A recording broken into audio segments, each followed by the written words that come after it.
En el instante exacto en que el reloj clavado en la pared del pabellón de Golden Harvest marcó las 2:15 de la tarde y el calendario parecía congelado en abril de 1973, el director Robert Clouse sintió que el corazón se le saltaba un latido.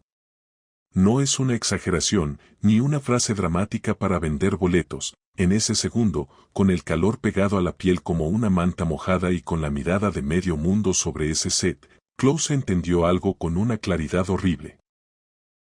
Frente a sus ojos, la estrella principal de su película, el hombre del que dependían millones de dólares, contratos, calendarios, reputación y orgullo, podía terminar herido de verdad.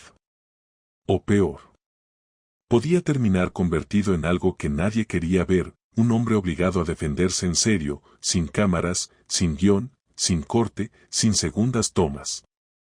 Imagina por un momento el ambiente, un calor brutal, cerca de 40 grados, mezclado con una humedad que te ahoga aunque estés quieto. El pabellón era una olla a presión. Olía a tabaco barato, a sudor ácido, a sangre falsa que se quedaba pegada en la ropa, a maquillaje derretido, a telas húmedas, y a ese olor difícil de describir que aparece cuando hay demasiada gente cansada, irritada y tensa en el mismo lugar durante demasiados días seguidos. ¿Tú crees que el cine es magia? Ese día no era magia. Era guerra. Y la línea del frente no la marcaba el libreto, la marcaban los nervios de todos los que ya estaban al borde de quebrarse. Alrededor de Bruce Lee estaban los extras, pero aquí está la parte que mucha gente no entiende porque lo imagina como si fuera un set elegante lleno de actores de escuela, gente suave y obediente. No. En ese rodaje, varios de esos extras no eran soñadores buscando su oportunidad. Eran tipos de calle. Tipos duros. Algunos, conectados con las tríadas. Hombres que venían de barrios donde pelear no era deporte ni arte, era forma de sobrevivir. Los contrataron barato, los pusieron a hacer bulto, a caer, a gritar, a lucir peligrosos para que el héroe se viera más grande. Pero ellos no miraban a Bruce con admiración. Lo miraban con una envidia fría, casi animal. Veían a un tipo que, desde su perspectiva, había vendido secretos a Occidente, que se paraba bajo luces, que tenía atención, poder, prestigio. Y ellos, mientras tanto, seguían atrapados en su miseria, en su orgullo de calle, en su código. Cada golpe coreografiado, cada escena repetida, cada vez que Bruce exigía precisión, en vez de generar respeto, les generaba un murmullo bajo, como de manada, un ruido que no era aplauso ni emoción, era amenaza.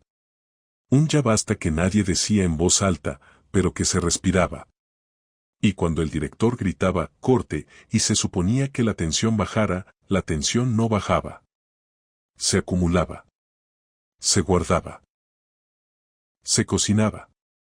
Entonces pasó. En un momento que parecía uno más, una figura enorme se separó del grupo oscuro de extras como si el mismo piso la empujara hacia adelante. No era el doble simpático. No era el tipo gracioso del equipo técnico. Era un hombre grande, cerca de 100 kilos, ancho, con un rostro que parecía contar 100 peleas sin necesidad de palabras. Tenía la clase de cara que ya no se asombra de nada, la clase de mirada que no pide permiso. Caminaba directo hacia Bruce Lee. No hacia el baño. No hacia salida. Hacia Bruce. Y aquí viene lo que revuelve el estómago, ¿esperas que seguridad intervenga? ¿Que alguien salte a proteger a la estrella? ¿Que un productor se ponga enfrente como escudo humano porque la película lo vale? Lo lógico sería eso. Pero lo que ocurrió fue lo contrario. Nadie se movió. El set se congeló. La seguridad se quedó clavada como si el cuerpo supiera que, si se metían, no iban a calmar nada, iban a encenderlo. O quizá, y esto es lo que da más miedo, se quedaron quietos por curiosidad. Por morbo. Porque querían ver qué pasaba cuando una amenaza real se acercaba al pequeño rey del set. El gigante se paró tan cerca que su sombra se tragó a Bruce por completo. Y de pronto el pabellón quedó tan silencioso que podías escuchar el zumbido de los focos, el roce de una tela, el aleteo de una mosca. Ese silencio raro, espeso, como de vacío, donde nadie quiere ser el primero en respirar. El hombre no susurró. Quería escenario. Quería testigos. Quería que se supiera. Miró hacia abajo, al tipo que el mundo ya empezaba a ver como el más peligroso en pantalla, y soltó la frase como una bofetada para que rebotara en las paredes: eres un falso. Golpeas de mentiras. En una pelea real, te aplasto en un segundo. No era solo un reto. Era una daga al corazón de lo que Bruce era. A su filosofía. A su trabajo. A la parte más íntima de su identidad. Y lo peor no fue la frase, sino lo que vino después. Bruce no explotó. No gritó. No pidió que lo sacaran. No se puso a actuar indignado. Bruce se quedó quieto. Pero quieto de verdad. No como actor posando. Quieto como el centro de un huracán, todo alrededor se mueve, el centro no, y en su cara no apareció ni ira ni miedo. Apareció algo más inquietante, una calma vacía. Como si alguien hubiera apagado un interruptor. Si quieres que esta historia siga subiendo de intensidad y no se te escape ni un detalle, suscríbete y comparte ahora, porque lo que pasó después no fue una pelea de cine. Fue una lección que duró menos de 4 segundos, y le cambió la vida al que se atrevió a abrir la boca. Ahora, para entender lo que realmente estaba a punto de pasar, necesitas fijarte en un detalle que casi nadie en ese set entendió en el momento.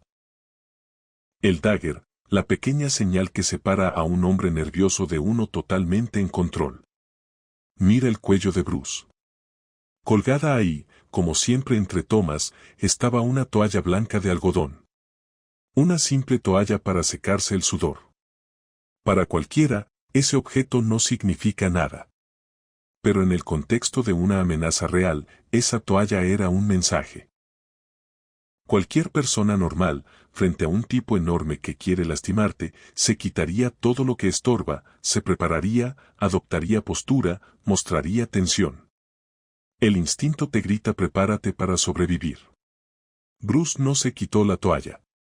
La dejó ahí, tranquila, colgada como si nada. Eso no era descuido. Eso era una declaración silenciosa. Como decir: esto no merece que me prepare. Como decir: para mí, esto no es una pelea, es un trámite. El gigante interpretó esa calma como debilidad. Como miedo. Como actor atrapado. Y por eso siguió presionando. Se burló más. Subió el tono. ¿Qué? ¿Te da miedo arruinarte la cara? Vamos, enséñanos tu kung fu, ¿o solo pegas cuando la gente está pagada para caerse? Literalmente estaba pidiendo castigo. Rogándolo, sin saberlo. Creía que había acorralado a Bruce en la esquina perfecta. Si Bruce se negaba, era cobarde; si aceptaba y perdía, su leyenda moría ahí mismo. Pero Bruce no estaba jugando ese juego. Bruce estaba mirando algo más grande: el set, la gente, los ojos encima, el riesgo, el futuro, y aún así, su respiración no cambiaba. Entonces Bruce asintió. Un gesto mínimo. Frío. Sin emoción. Y con la mano le indicó que se movieran hacia un espacio abierto en el centro del set, como si estuviera acomodando marcas para una escena. Está bien, dijo Bruce con una voz baja pero clara, una voz que no discutía, ordenaba. Probemos. Y en ese instante, lo sintieron todos. El cine se había acabado. Empezaba la realidad. Había cámaras por ahí, sí, pero nadie estaba pensando en grabar nada. Nadie quería ser el que captara el momento y luego tuviera que pagar las consecuencias. Los técnicos se quedaron quietos. Los extras se agolparon un poco, como animales olfateando sangre. El director no supo si gritar corten o si eso lo haría ver débil. La película, la agenda, los contratos, todo se volvió humo. Solo quedaban 2 hombres. El contraste era absurdo. Uno, una montaña de músculo y calle.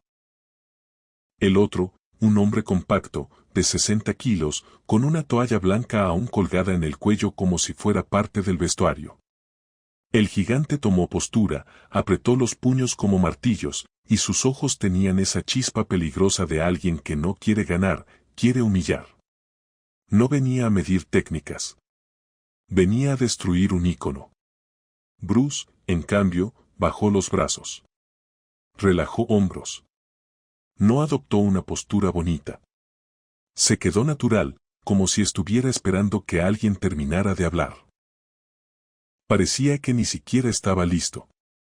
Y eso, en los ojos del agresor, fue gasolina. En el aire se sentía una carga eléctrica, como antes de un trueno. Todos entendían una cosa: si Bruce fallaba, aunque fuera una vez, aunque fuera un segundo, el set se convertía en caos. Un golpe malo, una caída dura, una lesión, y se apagaba el proyecto. Se apagaba el mito. Se apagaba la carrera. El gigante respiró hondo, tensó el cuerpo y se lanzó. No fue un golpe para cámara. Fue un golpe de calle, corto, brutal, con toda la masa detrás, directo a la cabeza, pensando en terminarlo de una sola vez. Y aquí, en este punto, es donde el título se vuelve real. Desafió a Bruce Lee, y 4 segundos después se arrepintió. Porque esos 4 segundos no fueron un intercambio largo. Fueron una caída libre de orgullo. Seamos honestos, en 1973, Bruce Lee todavía no era para todos ese dios intocable que hoy vemos en pósters y documentales. Para mucha gente ahí, era un actor hábil, un tipo que hablaba de filosofía y se movía rápido, sí, pero que seguía siendo chiquito. Y los extras conectados con la calle, los de ego duro, lo veían como un intruso con suerte. Por eso este hombre se lanzó con tanta rabia, no quería comprobar nada, quería silenciar. Y Bruce lo sabía. Lo leyó antes de que el puño saliera. Lo leyó en la respiración, en la tensión del hombro, en el cambio de mirada. El agresor creía que iba a sorprenderlo, pero Bruce ya estaba 3 pasos adelante en su cabeza. Y mientras el hombre grande apostaba todo a un golpe, Bruce no apostaba, calculaba. Entonces pasó lo imposible, el golpe viajó con violencia, y no encontró nada. Bruce no lo bloqueó como un karate tradicional. No se cubrió. No se echó hacia atrás con pánico. Simplemente dejó de estar ahí. No fue magia. Fue precisión y tiempo. Fue un paso mínimo, un ángulo. Una desaparición que, vista desde afuera, se siente como truco porque el cuerpo humano no suele moverse así cuando está bajo amenaza real. El gigante golpeó aire. Y cuando un hombre lanza todo su cuerpo a un golpe y pega vacío, su propio peso se convierte en enemigo. Su hombro se va, su centro se va, su equilibrio se rompe. Ese error, en la calle, suele durar un parpadeo. Pero para Bruce, ese parpadeo era una puerta abierta. El agresor se fue de largo un medio paso, suficiente para perder ese centro que lo hacía peligroso. Su cara cambió por un instante, un microsegundo de confusión. Y en esa confusión, el mundo se volteó. Porque mientras el hombre grande apenas estaba entendiendo que su golpe no había dado, Bruce ya estaba en otro lugar. No a un lado. No atrás. En el lugar exacto donde tu cuerpo empieza a sentir miedo porque entiende que ya no controlas la situación. El gigante giró, lleno de furia, listo para la segunda embestida, listo para borrar el ridículo con más violencia. Y ahí es donde muchos pensarían que Bruce por fin responde con un golpe espectacular. Pero Bruce no necesitaba espectáculo. Bruce necesitaba cierre. Así que hizo una acción corta, mínima, casi invisible, tocó donde la estructura del otro se rompe. Un golpe bajo, no sucio, sino inteligente. Un toque seco por debajo de la rodilla, en el momento exacto en que el peso del agresor todavía estaba mal acomodado por haber fallado el primer ataque. Fue como patear una pata de una mesa justo cuando alguien se sienta con todo su peso encima. El cuerpo grande se derrumbó. No porque fuera débil.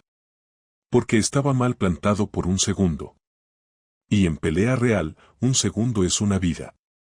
El hombre cayó con un golpe pesado sobre el piso del set. Se levantó polvo. Un sonido sordo, de cuerpo grande golpeando madera y concreto. Ese golpe silenció a todos. No hubo gritos. No hubo aplausos. Fue un "no puede ser", sin voz.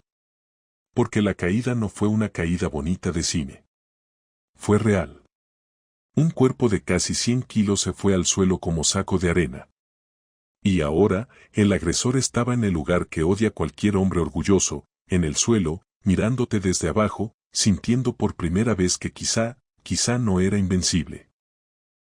Pero aquí viene el momento que realmente lo destruye. El gigante, lleno de rabia, empezó a incorporarse, con esa reacción de calle que dice me levanto y ahora sí te arranco la cabeza. Y Bruce se movió hacia él. Rápido. Tan rápido que el equipo apenas pudo seguir la escena con los ojos. Bruce se lanzó con el puño directo al rostro del hombre en el suelo. Un puño que, de haber conectado, habría cerrado todo de manera brutal. El agresor vio ese puño venir y, por primera vez, en sus ojos apareció algo que no había aparecido antes: terror. Terror real. No él me asusté tantito. Terror de me van a matar. Cerró los ojos. Apretó la mandíbula. Esperó el estallido. Y el golpe no llegó. No llegó. Bruce frenó su puño. Lo frenó a 1 milímetro de la nariz del agresor. 1 milímetro. Tan cerca que el aire movido por los nudillos rozó la piel, levantó vello, sacudió el sudor. Tan cerca que el hombre en el suelo pudo olerlo. Pudo sentirlo. Pudo entenderlo. Ese no golpe fue más humillante que 1000 golpes. Porque le dijo algo que no puedes negar: podía partirte, y decidí no hacerlo. El agresor abrió los ojos y lo que vio fue una sentencia suspendida. Un arma quieta. Un control que no parece humano. Frenar es más difícil que golpear cuando vienes con velocidad. Frenar en el último instante exige una disciplina que no nace de músculo, nace de mente. En ese segundo, el orgullo del hombre se reventó por dentro. Porque se dio cuenta de que su vida, por un instante, no estuvo en manos de su fuerza, estuvo en manos de la misericordia de alguien a quien llamó falso. Bruce abrió la mano. Le quitó forma de arma. La convirtió en ayuda. Le extendió la palma al hombre en el piso como diciendo: levántate. Y el set, que había estado en pausa, soltó un aire colectivo, como si todos hubieran estado aguantando la respiración desde el primer insulto. El agresor, todavía temblando de rabia y vergüenza, tomó esa mano. No porque quisiera amistad. Porque entendió que estaba ante algo que no podía pelear con orgullo. Bruce lo levantó sin esfuerzo dramático, como si el cuerpo grande pesara menos en ese instante, no por fuerza física, sino por dominio de posición. Y entonces Bruce habló, sin burla, sin show, con el tono de quien corrige un error técnico, no de quien celebra: buen intento. Pero te abres demasiado cuando lanzas el golpe. Esa frase fue el remate. Porque no fue te gané. Fue te falta. Como maestro. Como quien no te odia. Como quien te estudia. Y ahí, si tú estabas ahí, se te helaba la sangre de una forma rara, no por violencia, sino por la frialdad del control. Ahora vuelve al detalle que te dije que recordaras. La toalla. La daga silenciosa. Mientras todo esto pasaba, mientras un hombre grande caía, mientras un puño se frenaba a 1 milímetro de una nariz, mientras la historia de un set se volteaba. La toalla seguía colgada en el cuello de Bruce. No se cayó. No se movió. No se volteó. Ahí estaba, como si el tiempo no la tocara. Esa toalla es la prueba que no puedes discutir. En una pelea real, todo se vuelve caos. Tu ropa se mueve, tu cuerpo se tensa, el aire se revuelve. Si Bruce hubiera estado nervioso, si hubiera reaccionado con rabia descontrolada, la toalla se habría caído en el primer segundo. Pero no. Eso significa una cosa simple y aterradora: Bruce no se alteró. Su cuerpo se movió sin desorden, sin desperdicio. Como si estuviera trabajando, no peleando. El agresor también vio la toalla. Y en su cara ocurrió el cambio final: la furia se le fue, se le derritió. Le quedó una expresión vacía, como si su mente no pudiera encajar lo que acababa de pasar. Y ahí es donde el arrepentimiento se vuelve real. No arrepentimiento de me equivoqué tantito. Arrepentimiento de acabo de desafiar algo que no entiendo y casi pago con mi vida. Porque en esos 4 segundos, el hombre entendió 3 cosas: 1, no podía tocarlo; 2, si lo tocaban, era porque Bruce lo permitía; y 3, Bruce lo perdonó, no porque no pudiera acabarlo, sino porque decidió que no valía la pena. Y lo que vino después fue lo más extraño: el set, que estaba lleno de tipos duros, de miradas de calle, de hombres que no respetan nada, empezó a respetar. No por miedo barato. Por una mezcla rara de miedo y admiración. El agresor, en lugar de volver con odio, se quedó pegado como sombra. De esos hombres que, cuando un maestro les rompe el ego, cambian de bando sin anunciarlo. Dejó de ser el reto y se convirtió en el guardia más leal de Bruce durante el resto del rodaje. No porque Bruce se lo pidiera. Porque el hombre entendió que había visto algo que no se ve 2 veces. Si te está gustando este tipo de historia y quieres más guiones con este nivel de tensión, suscríbete y comparte. Porque lo que viene al final es lo que engancha a la audiencia, no solo el golpe, sino la pregunta que queda. Y aquí llega la parte incómoda. La parte que hace que la gente discuta en comentarios y se quede hasta el último segundo del video. Porque cuando pasan los años, cuando se apagan las luces y queda solo la leyenda, aparece el veneno moderno, la duda cínica. Hoy mucha gente, especialmente fans de peleas modernas, se burla y dice: Bruce era actor. Era rápido para la cámara. Era puro show. Contra un peleador real, no habría durado. Y esa duda se mete como óxido. Te quiere hacer sentir que todo fue teatro. Pero regresa a la escena. Regresa a la toalla. Ese detalle no actúa. Esa toalla no sabe de marketing. Esa toalla se cae si hay caos. Y no se cayó. Eso, para muchos, es la prueba silenciosa de que Bruce no estaba actuando una reacción. Estaba controlando una situación real. No a gritos. No con violencia excesiva. Con precisión. Con calma. Con ese tipo de dominio que no nace del ego, sino de horas, años, vida entera. Y aún así, te voy a lanzar la pregunta que hace que el debate explote: ¿y si todo fue cálculo frío, no filosofía? ¿Y si Bruce frenó el golpe a 1 milímetro no por misericordia, sino por miedo a las consecuencias? Piénsalo: si Bruce rompe la nariz de un extra con vínculos, si lo deja tirado sangrando, si la policía entra, si el estudio se mete, si la prensa se entera, la película se cae. Los seguros se activan. Los productores se vuelven locos. La carrera de Bruce en Hollywood se puede romper. ¿Y si su control fue, además de disciplina, una forma de proteger su futuro? Esa idea raspa, porque nos gusta pensar en héroes puros. Pero también lo vuelve más humano. Lo vuelve más real. Sin embargo, hay algo que la versión cínica no explica: la cara del agresor después. Esa mirada no es la de me salvó un abogado. Es la de me salvó un maestro. Es la mirada de alguien que sintió que le apagaron el mundo con un movimiento. Y eso no se compra. Eso no se actúa desde abajo, con el corazón en la boca, con el cuerpo recién humillado.